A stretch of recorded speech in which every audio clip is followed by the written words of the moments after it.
Morning, and welcome to my Tireside chat. It is Friday, October 11th, 2024 at 6:42 in the morning. I'm actually off to work unusually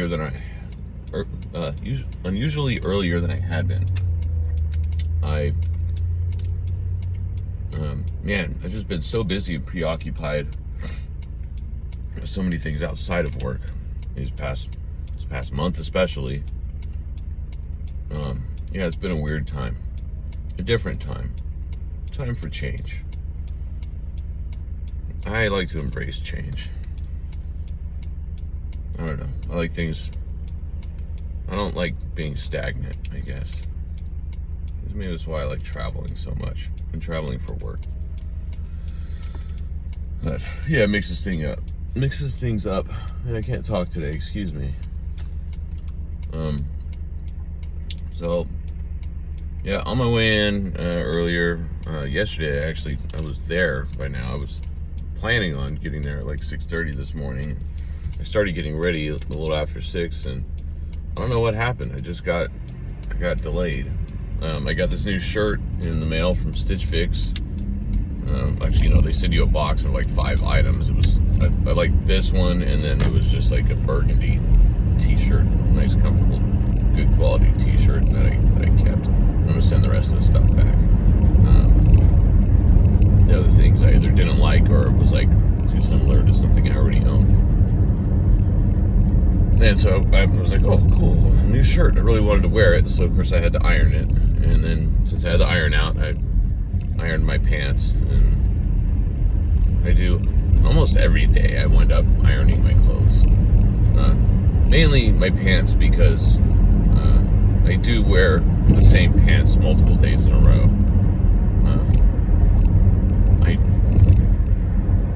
I know it's probably taboo to some people for you to do that,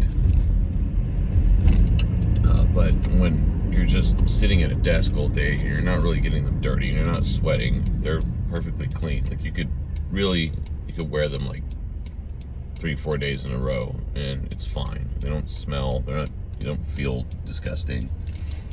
If I was like working outside or doing anything outside, then yeah, they're going in the wash. But just from like sitting or just wearing them at all day, you get like these wrinkles. It's like how often at work I'll have to like crawl under a desk, or I gotta kneel down and work on a computer or something, and then like you get wrinkles in the backs of your knees. And I see other people that do the same thing, and they wear the same pants multiple days in a row. They come in, their pants are wrinkled as hell, and I'm like, I noticed that, and I'm like, how can you stand that? That looks bad to me. So I at least take my pants and I iron them and get those wrinkles out, so it looks nice. They look like they're fresh out of the laundry. I like to look nice for work, and in mostly in general. If you catch me on a Saturday, I'm probably not dressed that well. There's a lot of traffic for being not quite 7 o'clock, 6:45. Anyway. Man, so much going on.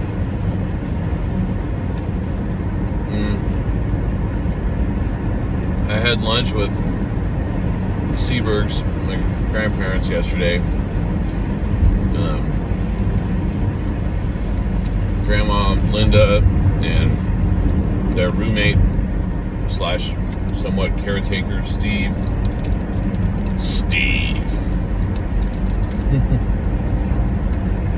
I don't like that guy, Steve. No, I'm just kidding. I do like Steve. He's very cool. Really. Long story, but when I was telling Danielle last night that I had lunch with them, and of course Steve was there. He drives them everywhere, and since Grandpa no way can he drive anymore. Steve is how would you describe his personality? I don't know. He's a fun guy, really nice guy.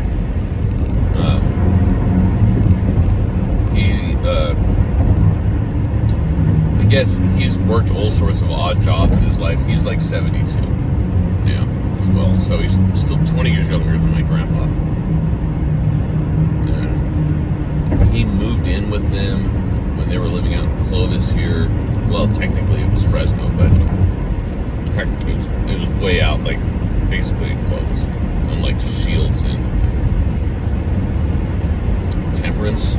Yeah, somehow that's still like within Fresno lines, but that's basically out in Clovis. It was like a 20-minute drive from our house. They may as well have been in Coarse Gold at that point. I mean, not quite, but anyway. Yeah, he moved in with them when they were living there. That was like 3-4 years ago now.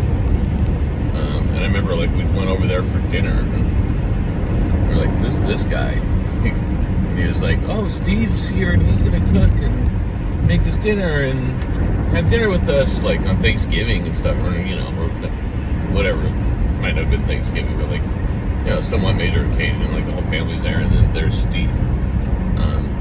We're like, okay, he's renting a room from you. All right.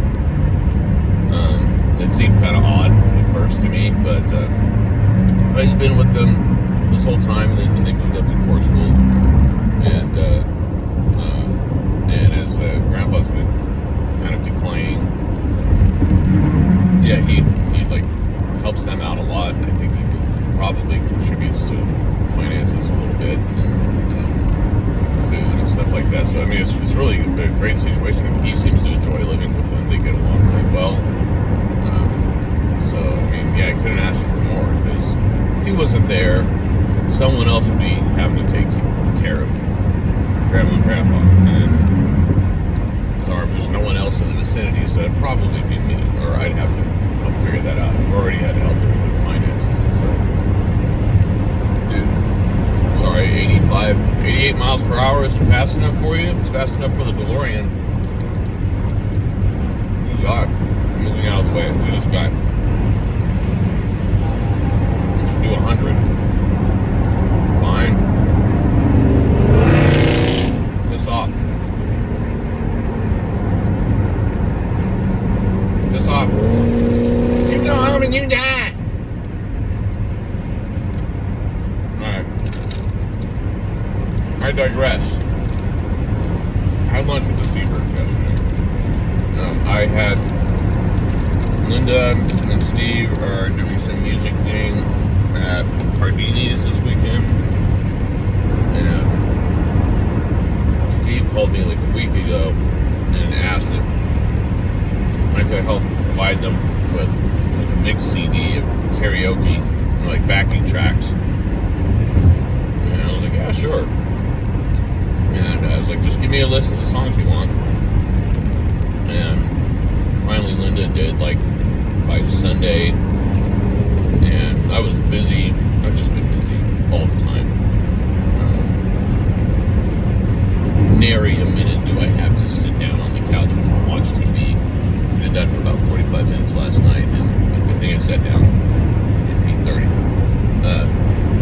Anyways, so I went to so I helped them with that, and Linda got me a list. Of course, it wound up being like 38 songs or something. I was like, wow, all right, of course, because of course it's 38 songs. I exaggerated a little bit. I think it was like 36 songs, honestly. But yeah, like 17 of those were karaoke or backing tracks. I found this website. It's actually really cool. I just searched and I found a Reddit post where someone there's a karaoke subreddit. Of course, because of course there's a subreddit for everything. Anything you can imagine on the internet, it's there. And a link to this website where you can just go, you can search, you can find any song, and it's like, oh, okay, here it is, and here's all the tracks, and like horns, drums, backing vocals, lead vocals, whatever, and you can just cut it out. You can adjust the volume on each track, the levels, and then you say, yep, I want that song, and add to cart, and they're like, it's $2.99 each, So I was like, it's like, as opposed to, I mean, I suppose you could find those somewhere else, or you could go through the trouble of finding them. Like, how else are you gonna do that? Like, that's not gonna take a ton of time. So I just, I just bought them a bunch of these backing tracks, and then I had to go find MP3s of all the other, because it's all stuff, like Dean Martin and other like stuff from the 50s and 60s. And I lost my, I'm sad to say, I hate to go off topic again, but I had my MP3 collection that I had started in 1999, and I had like moved with me from computer to computer. Somehow I thought I had a good backup of it on a hard drive, or like another copy on like Dean's computer, which was like, how much was there? I don't know, it was like 20 gigs of MP3s that I had like been building since 1999. Then a lot of that stuff I had originally downloaded from Napster. If you kids know what Napster is, it was like the first file sharing service, peer-to-peer file sharing, before torrents, and it was highly controversial, and it was always in the news, and Metallica sued them. They were in court a lot with them, and actually, I'm going off on another tangent. My old IT director at Barracuda Networks, Chris, him and I think, did Tobin work there too? I don't know. I don't remember. But he knew it. He used to work. He worked at Napster, and he was in their IT department at the time in like 2000. And he was like, "Oh yeah, I remember Metallica's lawyers being in there. I don't think Metallica themselves ever actually showed up, but they came to the office and were meeting with our lawyers and blah blah blah." Like, wow. Anyway, true story. But I had been building up this MP3 collection since then, and then a couple of years ago, it was like a year and a half ago, something like that. The computer I had, that had it all on there, I had it on it was on an SSD, and the SSD died, which happens, and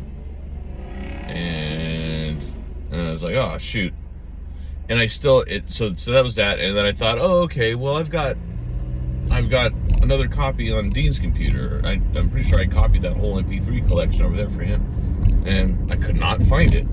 Like, was it that computer? And then of course, in my closet, I have a stack of like 20 old hard drives, and so like I seriously went through with like a USB hard drive reader, and like went through all of those hard drives to see what was on them. I could not find my MP3 collection. So I had like a limited backup on a CD that I made in like 2004. And then like, I think maybe one other like DVD backup. It was very partial, but, all that to say, I don't have my MP3 collection. I had it, and then I had it on my phone, not the whole thing, but I had a lot of it on my iPhone. And at one point, oh yeah, I went to try to copy those back off of there, which like I hadn't had to mess with in years. And it was like, to do that on the damn iPhone, screw you Apple, by the way. So you have to like install iTunes on the computer, and then like sync the phone. And like as soon as I did that, it was like, oh, this is not music that you downloaded from iTunes. We're just gonna wipe that off your phone. I'm like, oh, thanks a lot. That really pissed me off. So that was that. Getting back to my original story. So I went to, the rest of the music, I just went to Amazon Music. You can search and find individual songs. They're either 99 cents or $1.29. A couple of them were 69 cents. And I put the CDs together, and then I was like, oh, well, I downloaded all the songs, and I was like, okay, so I just got to burn these to the blank CD. I don't have any blank CDs. I don't think I even had any at the house before the fire. and I went over there and checked because I still have stuff in the garage, and then like my desk in the house was still there, and they had taken stuff out and put it in boxes. I had some blank DVDs, but no CDs. So I was like, man, where do you buy blank CDs? I went by like Walgreens. I was like, yeah, they carry blank discs there. They had like DVDs in town.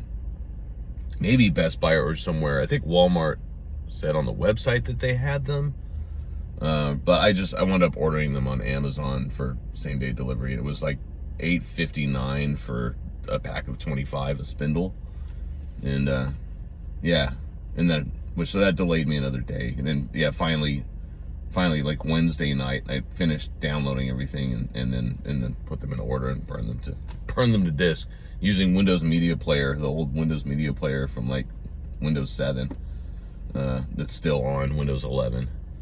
You can find it. And then yeah, and the burning process, the same thing, drag and drop the MP3s. Like, man, this brings back memories. So I did that, and yeah, had lunch with them. That was nice. Grandpa he's not really talking much. He just kind of sat there quietly. He talked a little bit, and he's kind of quiet. I mean, his voice is audibly kind of quiet. Yeah, you can tell he's slowing down. And they say, Grandma and Steve say he just, he sleeps most of the time, and physically he's good. He's up walking around. It's not like other 92-year-olds who are like on a walker in a wheelchair or something like that.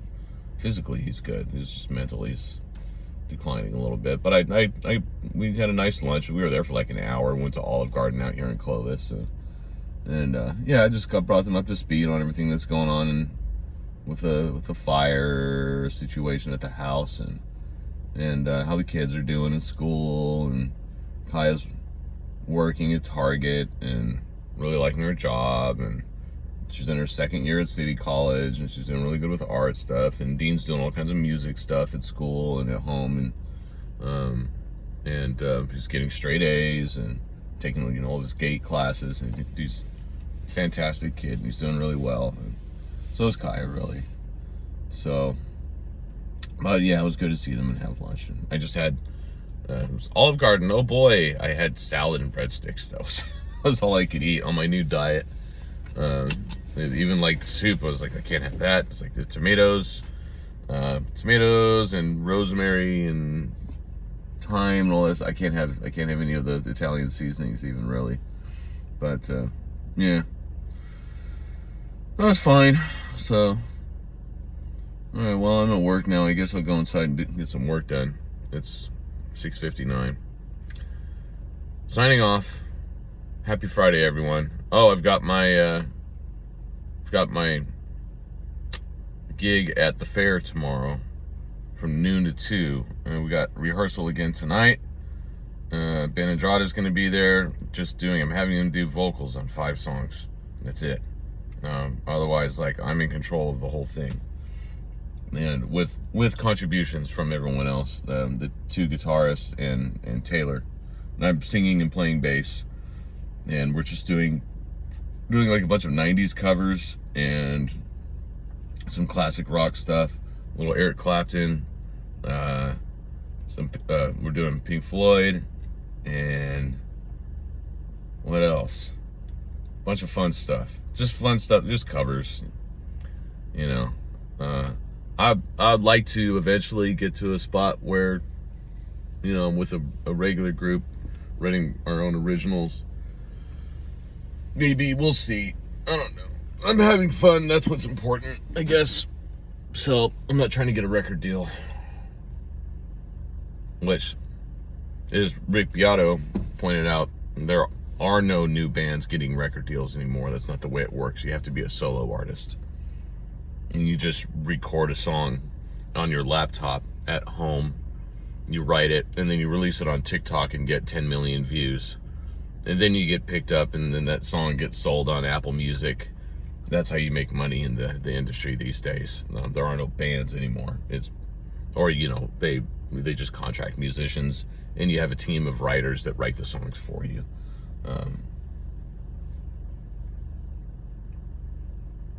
It sucks, in my opinion. It's stupid. Anyway, All right, I just hit the 20-minute mark. I'm going inside. Bye.